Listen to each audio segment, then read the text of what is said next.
Hey guys, welcome back to photographytamizha YouTube channel. நம்ம mobile photography series போட்டு ரொம்ப நாள் ஆச்சு. நீங்க வந்து மொபைல் ஃபோட்டோகிராஃபி சீரிஸ் இதுக்கு முன்னாடி பார்க்கல அப்படின்னா டிஸ்கிரிப்ஷன்ல வந்து 1 2 3 லிங்க் கொடுக்குறேன். மொபைல் ஃபோட்டோகிராஃபி எதுக்கு இந்த டைமில் போடுற அப்படிங்கன்னா இப்போ வந்து லாக்டவுன் ஆயிடுச்சு, எல்லாருமே வீட்டில் தான் இருக்கும், ரொம்ப போர் அடிக்கும். ஸோ வந்து நம்ம ஒரு ஸ்ட்ரெஸ்ஸை வந்து கொஞ்சம் பிரித்து விட்றதுக்காக தான் இந்த மொபைல் ஃபோட்டோகிராஃபி. ஸோ ஒரு மொபைல் ஃபோட்டோகிராஃபியில் சூப்பரான 3 மொபைல் ஃபோட்டோகிராஃபி பற்றி தான் இந்த வீடியோவில் பார்க்க போகிறோம். உங்களுக்கு ரொம்ப பிடிக்கும். இதுக்கு முன்னாடி நம்ம போட்டுக்க வீடியோஸ் நீங்கள் பார்க்கலன்னா டிஸ்கிரிப்ஷனில் லிங்க் கொடுக்குறேன், அதில் போய் பாருங்கள். அதுக்கு முன்னாடி என்னோட இன்ஸ்டாகிராம் ஐடி நீங்கள் ஃபாலோ பண்ணலாம், லிங்க் டிஸ்கிரிப்ஷனில் இருக்குது, அப்படி சைடில் இருக்குது. சும்மா அப்படி ரைட்டாக ஃபாலோ பண்ணி விட்ருங்க. அப்புறம் வந்து என்ன பண்ணோம் அப்படின்னா இந்த மொபைல் ஃபோட்டோகிராஃபியில் நீங்கள் ட்ரை பண்ணிவிட்டு என்னோட இன்ஸ்டாகிராம் ஐடிக்கு டேக் பண்ணீங்க அப்படின்னா நீங்கள் சூப்பராக பண்ணியிருந்தீங்கன்னா கண்டிப்பாக நான் வந்து ஸ்டோரி போடுவேன், உங்களுக்கு நிறைய சப்போர்ட் கிடைக்கும். ஸோ இந்த வீடியோ பிடிச்சிங்கன்னா மறக்காமல் ஒரு லைக் அப்புறம் சப்ஸ்கிரைப் பண்ணிடுங்க. வீடியோக்குள்ளே போகலாம் வாங்க. ஃபஸ்ட்டு ஃபோட்டோ ஒரு சூப்பர் ஃபோட்டோவாக தான் இருக்க போது. இப்படி ஒரு ஃபோட்டோவாக, அதாவது ஃபோனை கையில் வச்சிருக்க மாதிரி நீங்கள் ஒரு ஃபோட்டோ எடுத்துக்கணும். அது மட்டும் இல்லாமல் நோட் பண்ண வேண்டியது இந்த கை இதுக்கு மேலே போகக்கூடாது.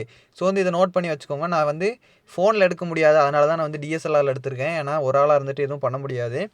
என்ன பண்ணணும் அப்படின்னா ஜஸ்ட் வந்து க்ரோப் அப்படின்னு கிளிக் பண்ணிக்கோங்க. இதில் வந்து ஸ்ட்ரைட்டன் அப்படின்னு ஒரு ஆப்ஷன் இருக்குல்ல, இந்த ஸ்ட்ரைட்டன் ஆப்ஷனை செலக்ட் பண்ணிக்கோங்க. செலக்ட் பண்ணிட்டு ஒரிஜினல் அப்படின்னு கிளிக் பண்ணி 4:5 அப்படின்னு செலக்ட் பண்ணிக்கோங்க. கொஞ்சம் அப்படி கீழே இறக்கி வச்சுக்கோங்க, ஏன்னா இதுக்கு நமக்கு தேவைப்படும். ஸோ அதை வச்சுட்டு டிக் பண்ணிடுங்க. டிக் பண்ணிட்டு அதுக்கப்புறம் வந்து டீட்டெயில்ஸ் அப்படின்னு கொடுத்துட்டு ஷேர் பண்ணிங்க வந்து நான் ஆல்ரெடி செட் பண்ணி வச்சுருக்கேன். கொஞ்சம் ஃபோட்டோ வந்து கொஞ்சம் ஷேர் பண்ண ஆக்கிட்டு ஷேர் அப்படின்னு சேவ் டு டிவைஸ் அப்படின்னு கொடுத்துக்கலாம்.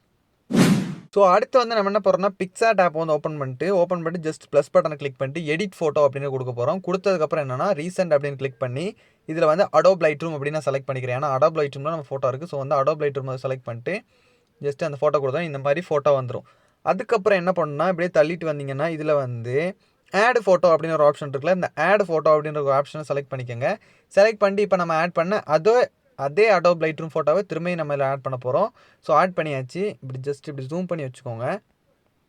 இப்படி நம்ம இழுத்து விடும்போது இந்த ஆரோ வந்து இழுத்து விடும்போது இங்கே ஒரு ப்ளூ கலரில் கோடு வரும். இப்போ நீங்கள் பார்த்துருக்க ப்ளூ கலர் கோடு எதுக்குன்னா இந்த ஃபோட்டோ அந்த ஃபோட்டோவும் ஒரே ஃப்ரேமில் ஃபிக்ஸடாக இருக்குன்னு தான் அர்த்தம்.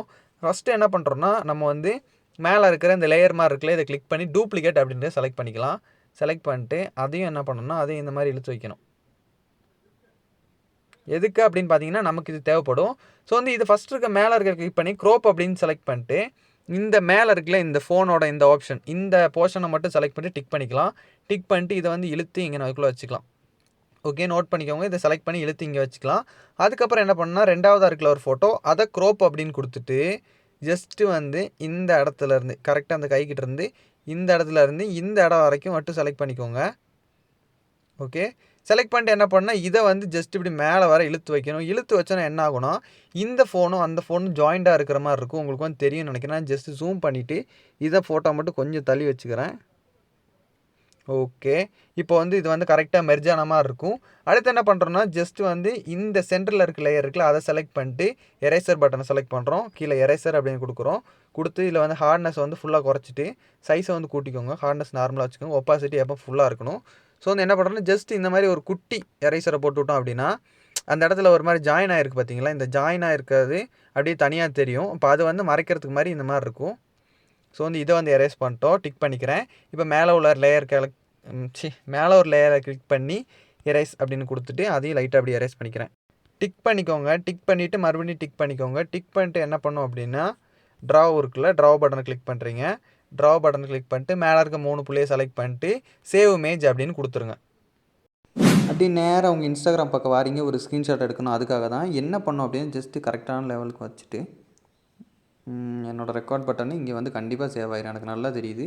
அதனால் என்ன பண்ணால் இந்த இடத்துல தூக்கி வச்சுக்கிறேன், பரவாயில்ல, நம்ம வீடியோக்காக தானே.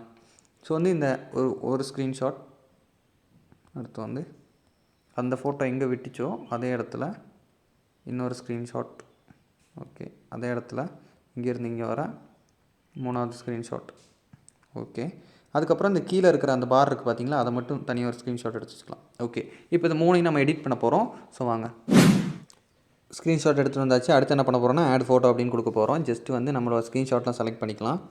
ஸ்க்ரீன்ஷாட் அப்படின்னு 1 2 3 4 கண்டிப்பாக இந்த ரெக்கார்ட் பண்ணது வந்துருச்சு. நான் என்ன பண்ணுறது, ஃபஸ்ட்டில் இருக்கிறத க்ரோப் பண்ணிக்கிறேன். இதில் வந்து க்ரோப் பண்ணிக்கிட்டு இந்த கரெக்டான இந்த ஒரு போஸ்ட் அளவுக்கு மட்டும் க்ரோப் பண்ணிக்கிட்டேன். ஓகே, டிக் பண்ணிக்கலாம். அதுக்கப்புறம் அது கீழே எந்த போஸ்ட் இருக்குன்னு அதை செக் பண்ணிவிட்டு எல்லாம் க்ரோப் பண்ணி செட் பண்ணிக்கிறேன். நீங்களும் க்ரோப் பண்ணிக்கோங்க. ஆனால் லாஸ்ட்டாக ஒரே ஒரு விஷயம், இப்போ லாஸ்ட்டு போஸ்ட்டு இந்த போஸ்ட்டாக இருக்குதுன்னு வச்சுக்கோங்களேன், அதை வந்து என்ன பண்ணால் க்ரோப் அப்படின்னு கிளிக் பண்ணிட்டு கீழே இருக்கிற இந்த ஒரு பார்ட்டை மட்டும் க்ரோப் பண்ணிக்கணும். ஓகே, நோட் பண்ணிக்கோங்க. அடுத்து வந்து எல்லாத்தையும் க்ரோப் பண்ணிக்கிறேன். ஓகே, இப்போ நம்ம வந்து கரெக்டாக வந்து அட்ஜஸ்ட் பண்ணிட்டோம். அடுத்து என்ன பண்ண போகிறோம்னா, ஜஸ்ட் இந்த லேயரை கிளிக் பண்ணுறோம். இல்லை வந்து ஒப்பாசிட்டியை குறைக்கிறோம். நம்ம வந்து சைடை வந்து எரேஸ் பண்ண போகிறோம். உங்கள் எல்லாருக்குமே தெரியும். ஜஸ்ட் இதை கிளிக் பண்ணுறீங்க, எரேசர் பட்டன் டிக் பண்ணுறீங்க, ஜூம் பண்ணுறீங்க, இப்படி எரேஸ் அப்படின்னு கொடுக்குறீங்க, எரேஸ் பண்ணுறீங்க. ஹார்ட்னஸை ஒரு 90-92 வச்சுக்கோங்க. ஏன்னா அப்போ தான் கொஞ்சம் பர்ஃபெக்டான எட்ஜஸ் கிடைக்கும். ஸோ இதெல்லாம் எரேஸ் பண்ணிட்டு நான் காட்டுறேன். அடுத்து என்ன பண்ண போகிறோம்னா, ஜஸ்ட் வந்து ஸ்னாப்சீட்டில் போட்டு இந்த பேக்ரவுண்ட் வந்து ஒன்று செட் பண்ண போகிறோம். செட் பண்ணிட்டு ஒரு கலர் கரெக்ஷனை பற்றி நான் சொல்லலை, ஏன்னா ஆல்ரெடி நான் வீடியோ போட்டேன். அந்த வீடியோ லிங்க் டிஸ்கிரிப்ஷனில் இருக்குது, அதை பார்த்துக்கோங்க.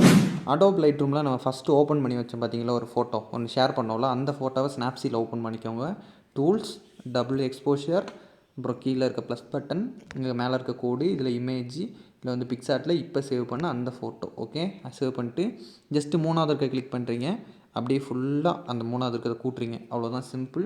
அதுக்கப்புறம் மேலே இருக்க 3 புள்ளி கிளிக் பண்ணுறீங்க, லீவ் எடிட்ஸ் கொடுக்குறீங்க.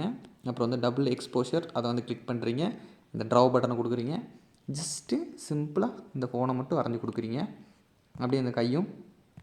அப்புறம் என்ன பண்ணுன்னா, இதை வந்து இந்த ஆரோவை கீழே இறக்கி 0 ஆக்கி இந்த சைடெல்லாம் வரைஞ்சி கொடுக்குறீங்க. ஏன்னா நம்ம இழுத்தப்போ கேவலமாக இருந்துச்சுல்ல, ஸோ வந்து அதை சரி பண்ணுறதுக்கு தான் இது. ஸோ வந்து இந்த சைடெல்லாம் வரைஞ்சி கொடுத்துட்டு நான் கலர் கரெக்ஷன் பண்ணிட்டு ஃபோட்டோ எப்படி இருக்குன்னு காட்டுறேன். பிக்சார்ட்டில் இந்த மாதிரி ஒரு ஃபோட்டோ ஓப்பன் பண்ணிக்கோங்க. ஓப்பன் பண்ணிட்டு ஃபஸ்ட்டு டூலை கிளிக் பண்ணுறீங்க. டூலை கிளிக் பண்ணிட்டு க்ரோப் அப்படின்னு கொடுக்குறீங்க. இதில் வந்து போர்ட்ரைட் அப்படின்ற ஒரு ஆப்ஷன் இருக்குது. ஸோ செலக்ட் பண்ணிட்டு ஜஸ்ட்டு டிக் பட்டனை கொடுத்துக்கிறேன். டிக் பட்டனை கொடுத்துட்டு என்ன பண்ணுறேன்னா, இதில் வந்து ஆட் ஃபோட்டோ அப்படின்னு இருக்குல்ல, இந்த ஆட் ஃபோட்டோ அப்படின்னு செலக்ட் பண்ணிட்டு டிஸ்கிரிப்ஷனில் வந்து ஒரு பிஎன்ஜி கொடுத்துருக்கேன். இந்த பிஎன்ஜி வந்து நீங்கள் பார்க்கணும், கண்டிப்பாக பார்க்கணும். இந்த பிஎன்ஜி இந்த இருக்குது. ஸோ இந்த இருக்குது. இந்த பிஎன்ஜி ஆட் கொடுத்துட்டு ஜஸ்ட் என்ன பண்ணுறேன்னா, திருப்பிக்கிறேன். இந்த மாதிரி திருப்பிட்டு ஒப்பாசிட்டி கம்மி பண்ணிக்கிறேன்.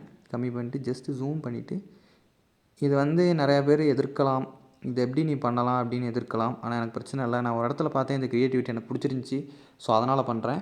ஒப்பாசிட்டி கம்மி பண்ணி வச்சுக்கிறேன். கம்மி பண்ணிவிட்டு எரேசர் பட்டனை கிளிக் பண்ணுறேன், ஜூம் போட்டுக்கிறேன். ஜஸ்ட்டு இதெல்லாம் இப்படி எரேஸ் பண்ணுறேன். ஹார்ட்னஸ் எப்படி கூட்டிக்கிறேன். உங்களுக்கு தெரியும் அந்த முட்டையோட தோடு எப்படி இருக்குது அப்படின்னு. கண்டிப்பாக உங்களுக்கு தெரியும் எப்படி எரேஸ் பண்ணோம் அப்படின்னு. முட்டையை உடச்சி தான் நம்ம அந்த ஃபோட்டோ எடுத்துருக்கோம். சைஸை குறைச்சி வச்சுட்டு எனக்கு தேவையான அளவில் கட் பண்ணிக்கிறேன். நான் கட் பண்ணிவிட்டு நான் உங்களுக்கு காட்டுறேன். அது மட்டும் இல்லாமல் இப்போ சப்போஸ் இந்த சென்டரில் ஏறி வந்துச்சுன்னா என்ன பண்ணணும்னா, ஜஸ்ட்டு ரீஸ்டோர் கொடுக்குறீங்க, அப்படியே திரும்ப வரைஞ்சிக்கிட்டே வரீங்க. அதுக்கப்புறம் எரேஸ் பண்ணுறீங்க. சிம்பிள் தான். நான் வரைஞ்சிட்டு உங்களுக்கு காட்டுறேன். ஸோ வந்து வரைஞ்சிட்டு டிக் பண்ணிட்டேன். இப்போ அடுத்து என்ன பண்ண போகிறோம்னா, இப்போ பார்க்குறதுக்கு கொஞ்சம் இது இல்லாத மாதிரி இருந்தாலும், ஸோ வந்து நம்ம இப்படி வரைஞ்சிருக்கும் போது இந்த மாதிரி கொஞ்சம் பர்ஃபெக்ட் ஆயிரும். அடுத்து வந்து என்ன பண்ண போகிறோம்னா, நம்ம வந்து இது கலர் கரெக்ஷன் பண்ண போகிறோம். கலர் கரெக்ஷன் வந்து பார்க்கலாம். ஏன்னா இந்த இதுக்கு வந்து நான் கலர் கரெக்ஷன் சொல்லி ஆகணும். இங்கே ஒரு க்ரீனிஷ் கலரில் எடுத்திங்கன்னா உங்களுக்கு நல்லாயிருக்கும். ஸோ கலர் கரெக்ஷன் பண்ணலாம். அதுக்கு நம்ம அடோப் லைட்ரூம் யூஸ் பண்ண போகிறோம், ஸ்னாப்சீடும் யூஸ் பண்ண போகிறோம். சரி வாங்க, லைட்ரூம் அப்போ ஓப்பன் பண்ணிக்கலாம். ஃபஸ்ட்டு லைட் அப்படின்றத கிளிக் பண்ணிட்டு ஜஸ்ட்டு வந்து பிளாக்கை வந்து குறைச்சிக்கோங்க, ஒயிட்டு வந்து லேஸாக கூட்டிக்கோங்க, ஷேடோ வந்து லேஸாக கூட்டிக்கோங்க, ஹைலைட்ஸ் வந்து குறைச்சிக்கோங்க. அப்புறம் வந்து அது பக்கத்தில் கலர் ஆப்ஷன் இருக்குல்ல, அந்த கலர் ஆப்ஷன் கிளிக் பண்ணுறீங்க. இல்லை வந்து மிக்ஸ் அப்படின்றதுல வந்து ப்ளூ கலர் வந்து அந்த பக்கம் தள்ளுறீங்க. மஞ்சள் கலரில் வந்து சாச்சுரேஷன் குறைக்கிறீங்க, பச்சை கலரில் சாச்சுரேஷனை குறைக்கிறீங்க. இந்த மாதிரி ஒரு மிட்டோனான ஒரு ப்ளூயிஷ் கலர் கிடைக்கிற மாதிரி பார்த்துக்கோங்க. அதுக்கப்புறம் ஆரஞ்சு கலர் கிளிக் பண்ணி கொஞ்சம் சாச்சுரேஷன் லைட்டாக குறைச்சிக்கோங்க, ஏன்னா ரொம்ப இருக்கிற மாதிரி இருக்குது. சாச்சுரேஷன் லேஸாக குறைச்சிக்கோங்க. ரெட் கலரில் இருக்க சாச்சுரேஷனை குறைச்சிக்கோங்க, ஏன்னா அந்த குழந்தை வந்து ரொம்ப கலராக இருக்கிற மாதிரி இருக்குது. ஓகே, ஆட் பண்ணியாச்சு. அப்புறம் டன் அப்படின்னு கொடுத்துக்கலாம். அப்புறம் பக்கத்தில் இருக்க முக்கோணத்தை கிளிக் பண்ணி ஷார்ப்பனிங் அப்படின்னு கொடுத்துக்கோங்க, நாய்ஸ் ரிடக்ஷனை கொடுத்துக்கோங்க. ஓகே, சேவ் பண்ணியாச்சு. இப்போ வந்து நம்ம அந்த கலர் வந்து கொஞ்சம் கூட அந்த பச்சையை கிளிக் பண்ணி ப்ளூ சைடு கொஞ்சம் கூட்டிக்கலாம், சாச்சுரேஷன் லேஸாக குறைச்சிக்கலாம். அவ்வளோ இல்லாமல் ஒரு மீடியமாக குறைச்சிக்கலாம். ஓகே, என்ன பண்ணுறோம்னா ஷேர் அப்படின்னு கொடுத்துட்டு சேவ் டு டிவைஸ் அப்படின்னு கொடுத்துடலாம். இப்போ வந்து அடுத்து வந்து நம்ம ஸ்னாப்சீட்டில் வந்து கொஞ்சம் ஒரு ஃபேட் எஃபெக்ட் போட போகிறோம். ஓகே, ஸ்னாப்சீட்டில் வந்து இந்த ஃபோட்டோ ஓப்பன் பண்ணிட்டோம். ஃபஸ்ட்டு வந்து டூல்ஸ் அப்படின்ட்டுல அதை செலக்ட் பண்ணிட்டு லென்ஸ் பிளர் அப்படிங்கிற ஒரு ஆப்ஷன் இருக்குது பார்த்தீங்களா, அந்த லென்ஸ் பிளரை செலக்ட் பண்ணிக்கோங்க. செலக்ட் பண்ணி இங்கே ரவுண்டு மாதிரி இருக்குல்ல கீழே, அந்த ரவுண்டை கிளிக் பண்ண இந்த மாதிரி ஸ்கொயர் ஆயிரும். ஸோ ஸ்கொயரை வந்து கிளிக் பண்ணிட்டு ஜஸ்ட் இப்படி மேலே ஏற்றினீங்கன்னா இந்த மாதிரி நிறைய ஆப்ஷன் இருக்கும். இதில் வந்து விஜினிட்டி ஸ்ட்ரென்த் அப்படின்ட்டுல அதை வந்து கூட்டிக்கோங்க. ஓகே, கூட்டிட்டிங்களா? அடுத்து என்ன பண்ணோன்னா டூல்ஸ் அப்படின்ட்டுல இதில் வந்து மேலே கர்வ்ஸ் அப்படின்னு ஒரு ஆப்ஷன் இருக்கும். ஸோ கர்வ்ஸ் அப்படிங்கிற ஆப்ஷன் கிளிக் பண்ணிட்டு இதில் வந்து இப்படி நிறைய ஆப்ஷன் இருக்கும். ஸோ இதில் வந்து என்ன பண்ணோன்னா ஃபேடட் அப்படின்னு ஒரு ஆப்ஷன் இருக்குது பாருங்கள். இந்த ஃபேடட் அப்படின்ற ஆப்ஷனை செலக்ட் பண்ணிட்டு ஜஸ்ட்டு உங்கள் ஃபோட்டோவை சேவ் பண்ணிக்கிட்டே இருக்கீங்க. ஏன்னா அதை பார்த்தாலே தெரியும் ஒரு சூப்பரான மொபைல் ஃபோட்டோகிராஃபி க்ரியேட்டிவிட்டி அப்படின்னு. இப்போ இந்த ஒயிட் வந்து கூடுதலாக இருக்குது அப்படின்னு நான் ஃபீல் பண்ணுறேன். ஸோ என்ன பண்ணுறேன்னா டூல்ஸை செலக்ட் பண்ணிட்டு செலக்டிவ் அப்படின்னு ஒரு ஆப்ஷன் இருக்குது, அதை கொடுத்துட்டு ஜஸ்ட் இந்த முட்டை மேலே அந்த ஒயிட் கலர் செலக்ட் பண்ணனா அந்த ஒயிட் கலர் செலக்ட் ஆகிடும். ஸோ வந்து லைட்டாக பிரைட்னஸ் குறைச்சிக்கிறேன். ஓகே, இந்த ஃபோட்டோ உங்களுக்கு பிடிச்சிருக்குன்னு நினைக்கிறேன். அடுத்து வந்து டாம் அண்ட் ஜெர்ரி ஃபேஸு, அதை வந்து இப்போ எடிட் பண்ணலாம் வாங்க. பிக்ஸார்ட்டில் நம்மளோட இந்த மாதிரி ஒரு ஃபோட்டோ எடுத்துக்கணும். நான் வந்து சிரிக்கவே மாட்டேன்னு நிறைய பேர் சொல்கிறாங்க, எப்பவும் உருன்னு இருக்குது அப்படின்னு. ஸோ சிரிக்கிற மாதிரி ஒரு ஃபோட்டோ ஆட் பண்ண போகிறோம். இப்போ வந்து நம்ம என்ன பண்ண போகிறோம்னா, ஸ்டிக்கர் அப்படின்றதுல இந்த ஸ்டிக்கர் ஆப்ஷனை கிளிக் பண்ணுறோம். நிறைய பேருக்கு வந்து இது எங்கே இருக்குதுன்னு தெரிஞ்சிக்கவே முடியல அப்படின்னு சொல்லியிருக்காங்க. ஸ்டிக்கர் அப்படின்ற ஆப்ஷனை கிளிக் பண்ணி இந்த சர்ச் பட்டனை கொடுத்துட்டு டாம் அண்ட் ஜெர்ரி அப்படின்னு கொடுத்தோன்னா டக்குன்னு சர்ச் கொடுத்துரும். அப்படின்னா இந்த மாதிரி நிறையா எஃபெக்ட்ஸ் வரும். ஸோ வந்து இதில் நம்ம முகரைக்கு செட் ஆகிற ஓகே இந்த இருக்குல்ல, இதை அப்படியே என்ன பண்ணுறோம், ஜஸ்ட் அப்படியே தூக்கிட்டு வந்து இந்த இடத்துல ஜூம் பண்ணி வச்சுக்கிறோம். ரொம்ப கண்ட்ராவியாக இருக்கும். ஸோ பரவாயில்ல, இருந்தாலும் இதுதான் டிப்ஸு. நம்ம ஜெரிக்குள்ளதா ஸ்டிக்கர் அப்படின்னு கொடுத்துட்டு செலக்ட் பண்ணிக்கலாம். செலக்ட் பண்ணிட்டு இந்த மாதிரி நம்ம ஜூம் பண்ணி வச்சுக்கலாம். இந்த மாதிரி நிறைய ஃபோட்டோ நீங்கள் பார்த்துருப்பீங்க.